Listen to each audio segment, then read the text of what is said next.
Hello, it's me again. So you just got your first job. Congrats. Kudos to you. You're probably 18 years old. This is probably the first time you're ever going to be making this amount of money. And you're not used to it, Perhaps you're getting paid every week, or maybe you're getting paid every other 2 weeks. Maybe it's numbers that you've never seen before, and maybe it's money you've never actually have had before. And this is your first job. Like I said, you're gaining skills, you're getting experience in the real world. Now, the things I would say to you is actually enjoy the time you're making this amount of money, because this is going to be the most amount of money that you've ever earned. And perhaps at this time around 18, you probably don't have enough bills or any bills. You might have one or two things like a Spotify membership, or you might have a YouTube Red membership, or you might even have like a phone bill. Okay. The first thing I want to say to you, and what I've learned myself, is enjoy this time, right? Like I said, this is going to be the most amount of money you've ever been making in your life. Okay, so enjoy this time. Secondly, take out your parents for a good dinner, or do something that is going to provide other people happiness, and it's going to make you happy, but you actually want to do it. I have this sort of philosophy that says, we do things from the heart. You do things without any sort of expectation of receiving in return. So what is something you can give without getting anything back? So like taking out your parents for dinner, or buying your mom a car wash, or buying her lottery tickets because you just wanted to. So what's an act that you can give without any sort of expectation of receiving in return? And what is that thing that will actually make you feel happy? Okay, first, give. Okay. This might not seem too groundbreaking, but give somebody without any sort of expectation of receiving in return. Next, enjoy the money that you're earning. Okay, go out, buy your pair of shoes. Okay, enjoy it. But secondly, I want you to do me a big, big, big favor. Let's say I give you $800. Okay. You have $800. You've never made $800 before. You don't have any bills to pay. You have all of this money to yourself. Perhaps you want to buy some gas now. Perhaps now you have things that you need to take care of, which is buying gas or buying groceries or things like that. So that's where your money is going to go to. But like I said, your money is going to that. So your money is now going to Arco. Your money is now going to Food for Less and Target and Walmart.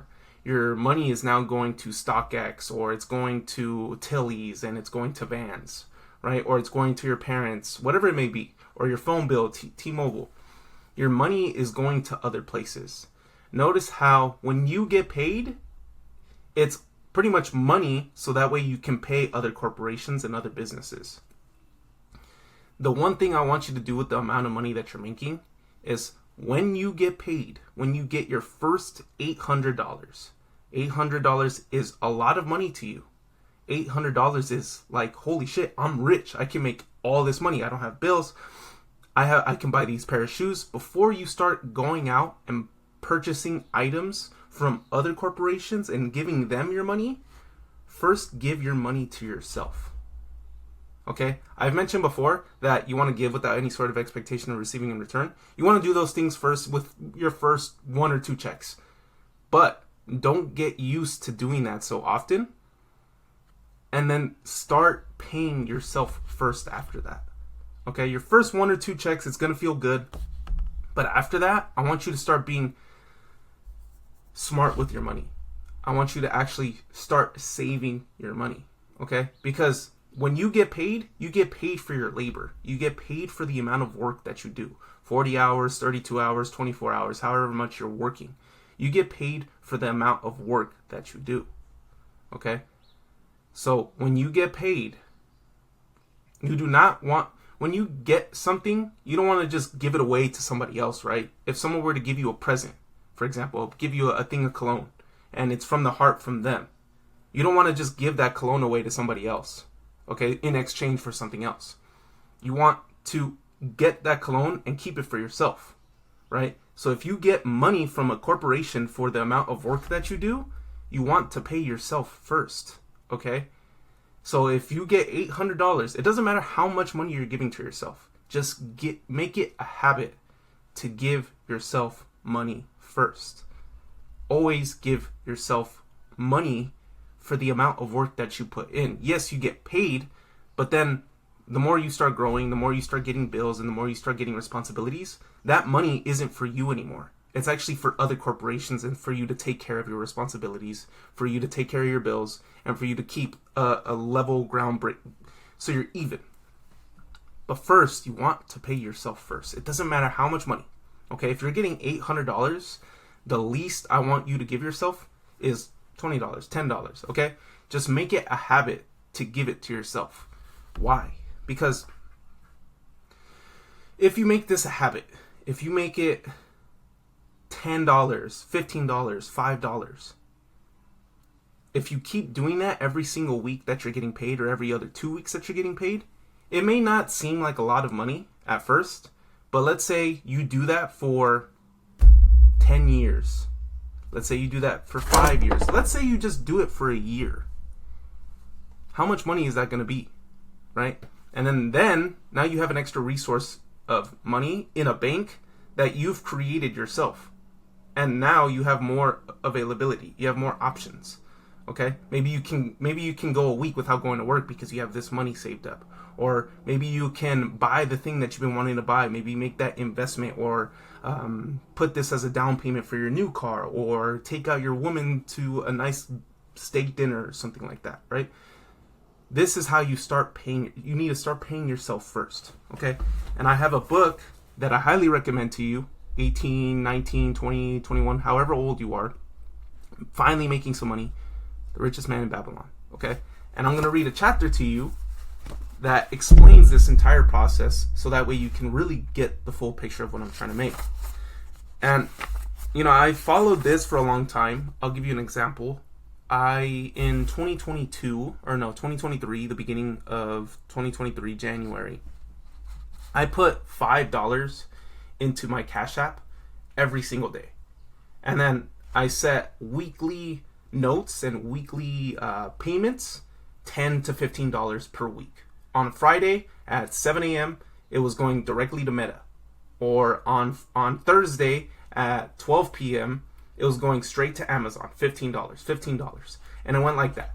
And then weeks I got paid and I felt like I had more money than usual. And I didn't have to pay bills. I didn't have to pay groceries. I didn't have to pay the gas that I had.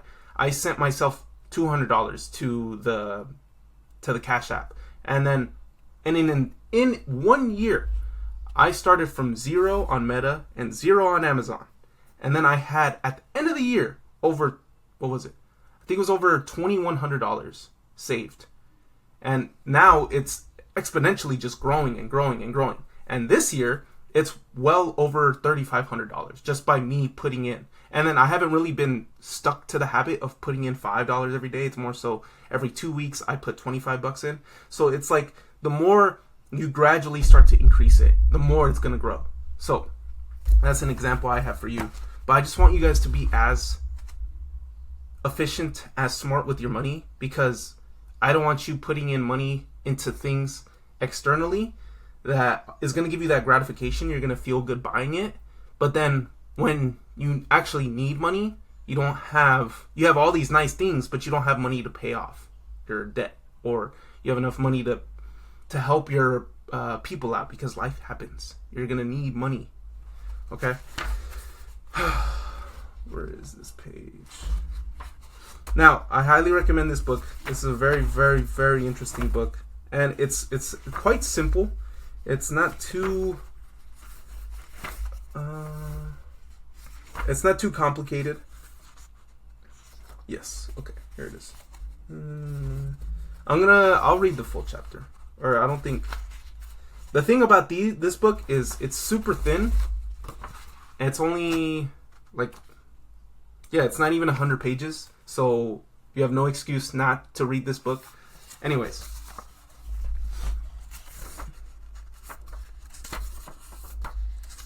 Is this the full chapter? 21, 22, 23. Alright, fuck it. I'm gonna read the entire chapter to you. It's gonna take like 5 minutes because this is a small chapter book. Really pay attention to what I'm saying. And really, really, really, if you have this book, or if you don't have this book, get this book as soon as possible. It's going to help you so much in your young ages. And yeah, okay. The Richest Man in Babylon by George S. Clason. Hey, I'm George. Anyways, okay. In old Babylon, there once lived a certain very rich man named Arcad. Far and wide, he was famed for his great wealth. Also, was befamed for his liberality. He was generous in his charities. He was generous with his family. He was liberal in his own expenses. But nevertheless, hold on, Mama. Okay. But nevertheless, each year, his wealth increased more rapidly than he spent it. And there were certain friends of younger days who came to him and said, "You, Arcad, are more fortunate than we. You have become the richest man in all Babylon, while we struggle for existence. You're super rich, and we're over here struggling. You can wear the finest garments, and you can enjoy the rarest food, while we must be content if we can clothe our families in raiment. You have all of these nice things, and we do not. We struggle trying to get the basic necessities for our families, while you over here have these nice clothes, you have these exotic foods that you can try, and we're doing the best we can, and we have nothing.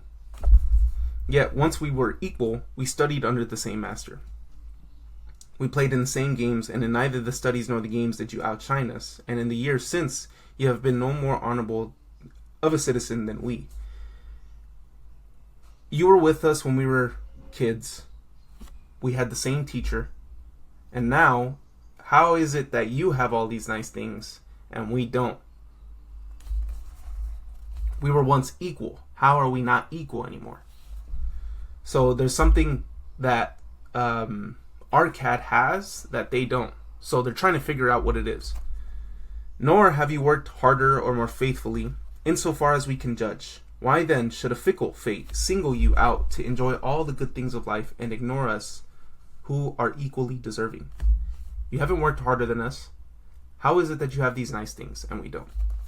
Thereupon Arcad remonstrated with them, saying, "If you have not acquired more than a bare existence in the years since we were youths, it is because you have failed to learn the laws that govern the building of wealth, or else you do not observe them. You're not aware of why I have all these nice things," Arcad says. "Fickle fate is a vicious goddess who brings no permanent good to anyone. On the contrary, she brings ruin to almost every man upon whom she showers unearned gold.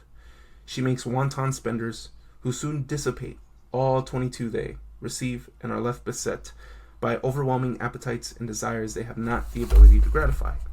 Yet others whom she favors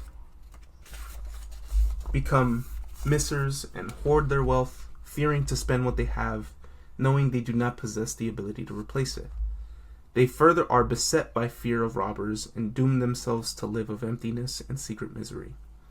Others there probably are who can take unearned gold and add to it, and continue to be happy and contented citizens.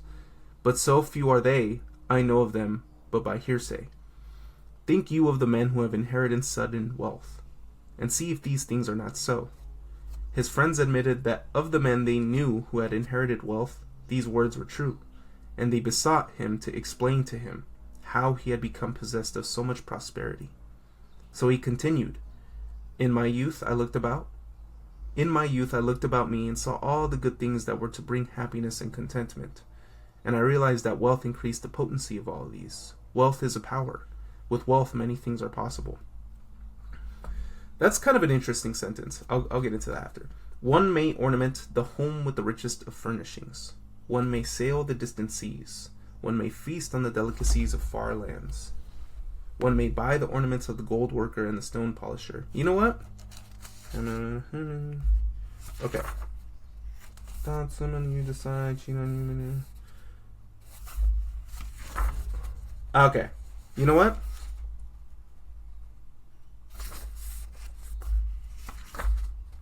Start by first. That's not the chapter. Okay. And control thy expenditures. Some of them.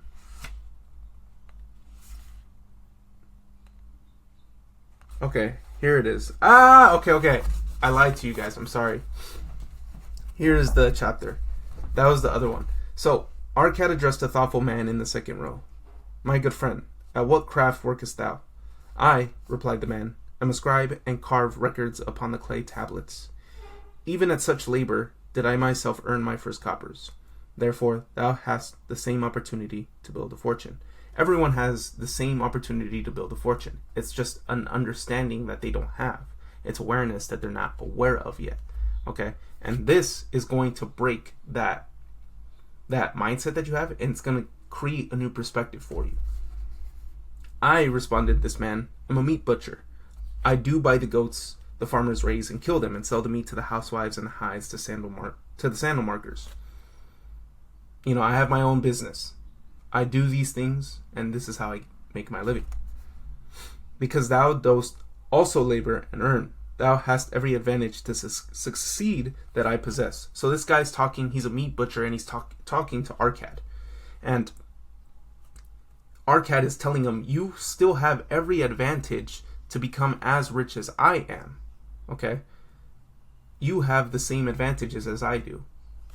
It's just you're not seeing it clearly. In this way did Arcad proceed to find out how each man labored to earn his living. When he had done questioning them, he said, Now, my students, ye can see that there are many trades and labors at which men may earn coins. Each of the ways of earning is a stream of gold from which the work doth divert by his labors a portion to his own purse. Therefore, into the purse of each of you flows the stream of large coins, or small according to his ability. Is it not so? Everyone is getting coins to their purse, whether it's a large amount of coins or it's a small amount of coins. Is this true? So, for example, people are making money. Some people are making $100 a week. Some people are making $1,000 a week. But is it not true that you are earning every week? Yes. Thereupon, they agreed that it was true. Then, continued Arcad, the richest man in Babylon, if each of you desire to build wealth for himself, a fortune, is it not wise to start by utilizing that source of wealth, which he has already established? To this they agreed. Then Arcad turned to a humble man who had declared himself an egg merchant. If thou select one of thy baskets, and put into it each morning 10 eggs, and take out from it each evening 9 eggs, what will eventually happen? If I give you a basket of eggs, 10 eggs, and you only take out 9, right? What will eventually happen if you continue doing that? What will eventually happen? It will become, in time, overflowing. Why? Because each day I put in one more egg than I take out. Arcad turned to the class with a smile. Does any man have a lean purse? First they looked amused, then they laughed. Lastly, they waved their purses in jest. All right, he continued. Now I shall tell thee the first remedy I learned to cure a lean purse. Do exactly as I have suggested to the egg merchant. For every 10 coins thou placest within thy purse, take out for use. If you're taking out 9 eggs, use those. Sell them, eat them, right? Use those 9, but leave that 1. Because thy purse will start to fatten at once, and its increasing weight will feel good in thy hand and bring a satisfaction to the soul. Everyone has the opportunity to build wealth.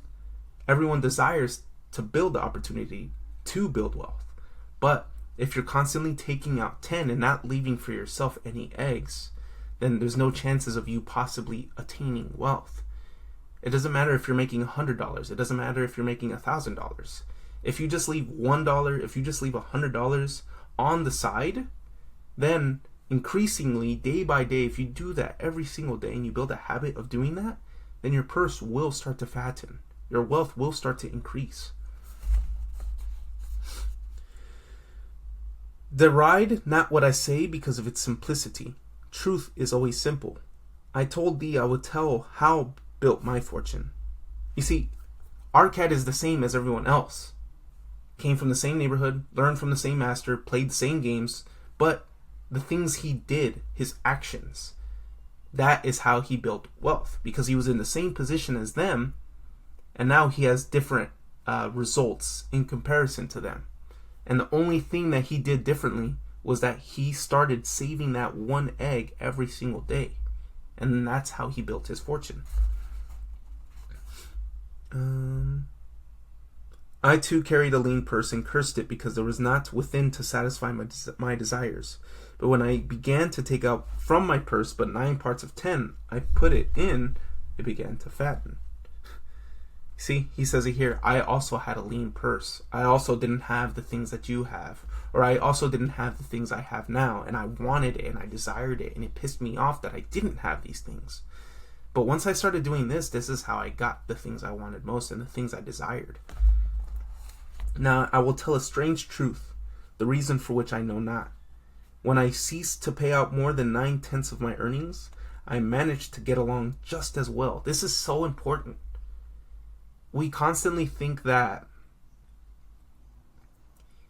we need all the 10 eggs. We think we need the $1,000, and then that way, like, this is what we need. And if we don't have all the money, then we're going to suffocate. We're going to drown. We're not going to be able to pay off our bills. We're not going to be able to help our parents. We're not going to be able to feed our kids. But in this, he literally says, every time I took out 9, I realized I didn't need 10. I can figure out, and I can figure out a way to not suffocate with my 9 eggs. I managed to get along just as well. I was not shorter than before. Also, long did coins come to me more easily than before. Surely it is law of the gods that unto him who keepeth and spendeth not a certain part of all of his earnings shall gold come more easily. Likewise, him whose purse is empty does gold avoid. Which desirest thou the most? Is it the gratification of thy desires, of each day a jewel, a bit of finery, better raiment, more food, things quickly gone and forgotten? Or is it substantial belongings, gold, lands, herds, merchandise, income-bringing investments?